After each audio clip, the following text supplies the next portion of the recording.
we'll continue the conversation about the bullpen and the outfield, but I got to talk about Alec Bohm, man. Because you weren't here yesterday, and I was frustrated that Alec Bohm's immaturity showed its ugly head again during the series against the Dodgers. You saw him pouting again at times, and that's the whole reason why he was benched last year in the playoffs. You thought when he's the subject of trade discussions this offseason and no team wants him, that he would come back this year and he would be more mature. And then you saw it again last night. The pouting, like he has a great 2-out hit in the first inning. After that, he proceeds to come up in the third with runners on first and second, no outs. First pitch, pops it up, shows his frustration.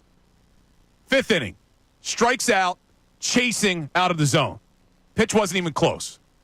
Seventh inning, grounds out, way out of the zone. And in the ninth inning, he comes up, Harper's on, 2-score game, pops out to end the game. That's fine. You're going to have struggles at the plate. He's only hitting 200. I get it. It's the way he reacts to it. How do you come into this season knowing that this was a big topic of discussion going into the playoffs last season? You had to be sat down. Then you're on the trading block, and you come into this season, and you continue with the immaturity.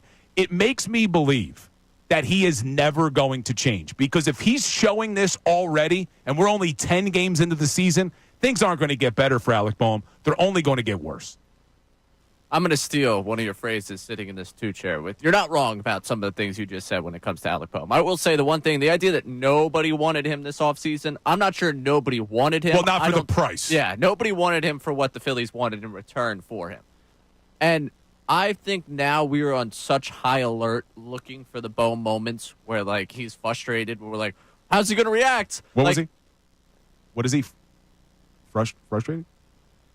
I don't even think. Did I say annoyed? I don't even think I said the word. No, you said frustrated. Okay. But you said you can't say that word. No, sorry. We're all looking for the times that Bohm's annoyed, much like I am with Bill every time he opens his mouth. Keep going. And I'm sorry. We spend so much time, like you're begging NBC Sports Philly to keep the camera on him to see how he reacts. Like I think at this point we are so hyper-focused on his annoyance with his play and the way he feels about when he gets an out. Like, he has to work through it. He does. It annoys me to no end watching the way he reacts to things, mostly because I know, like, that's the emotional maturity that would be the reason why, like, a lot of us couldn't ever succeed at that level. Like, you see someone with that much talent, you want him to just overcome that and realize there is another moment. There is another at-bat coming. And I don't know right now if that's necessarily the biggest thing that's dragging him down. I don't know if he's just going through a little bit of a slump. But they're not going to have this year. They were trying to sell you the hand at the end of last year was the thing that slowed him down. Like, they don't have any of those excuses at this point. He has to grow past this. He has to grow back into the hitter you expect him to be. And I think we're doing a little too hyperfixation on the attitude. But I can't lie to you and tell you that it's not something I'm also looking at and I'm also frustrated. But the reason why we're hyper-focused on it is because he brought it upon himself. Like, if we didn't have all of these issues consistently with him, going all the way back to, I hate this bleep in place, right? I mean, going all the way back to that, the fact that it's continued for this long is the reason why we're hyper-focused on it. Like, you're not looking at other guys on this team after every time they struggle and say, oh, did you see the way he reacted? You're doing it with Bohm because he's brought it upon himself, and it's now his MO that he acts like a baby. And you just asked a question. You don't know if that's what's affecting him at the plate. I'm less concerned about his moping affecting him as much as it affects everybody else. Like, you don't want to be around a guy like that. In any industry, you do not – Ray, if you came to the show every day and I was, oh, man, that was such a bad segment. Oh, I didn't like what I said. Did you hear my point there? It didn't work. Like, it's going to start to get to you after a while. Oh, what a bad take I had this morning. You know, like – No, that's just what I'm thinking about you from the other side of the class. Yeah, but what I'm saying is in any industry, and especially with sports, you don't want a guy like that around you. That's just constantly the moping and being a baby and the constant complaining. And I felt it on the first game of the year when there was the Shadows in Washington. And he gives the interview after the game, and he goes right away to the Shadows, which I knew were a problem, but this is why we can't play games at 4 o'clock. It's like, boom, anybody else I would have been okay with complaining.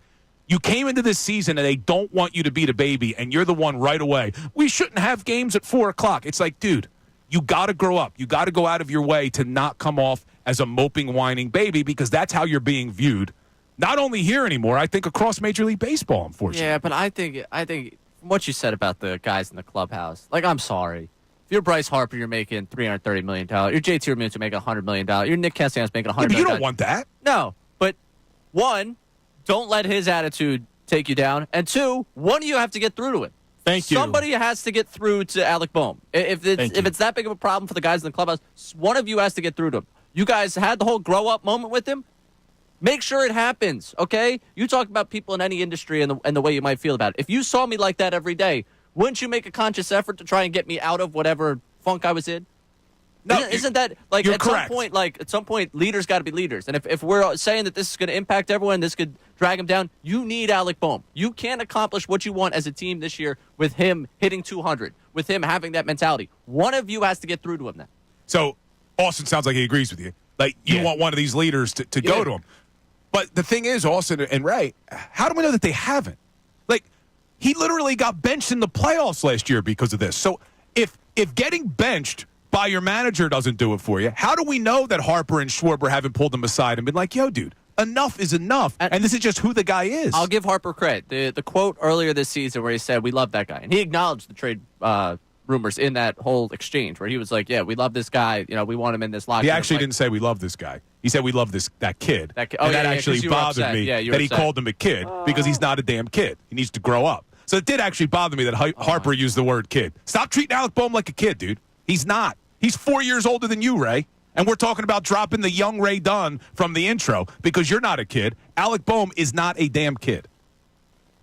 Dude, he used the phrase kid. Can you let it go? I forgot that you had that asinine take about it. Oh, my God. Harper's trying to show a little bit of love to one of his teammates. He called him a kid, and it's the end of the world. He called Alec Bohm a kid when we're saying he needs to grow up. I'm telling you, all of this stuff matters. All of it matters. If we're trying to drop the whole daycare nickname for these guys, don't refer to Alec Bohm as a kid. He is a grown man who needs to grow up and stop acting like a kid, so no one should be referring to him as a kid, especially if you want Harper to be the one that goes to him to says, yo, stop this stuff.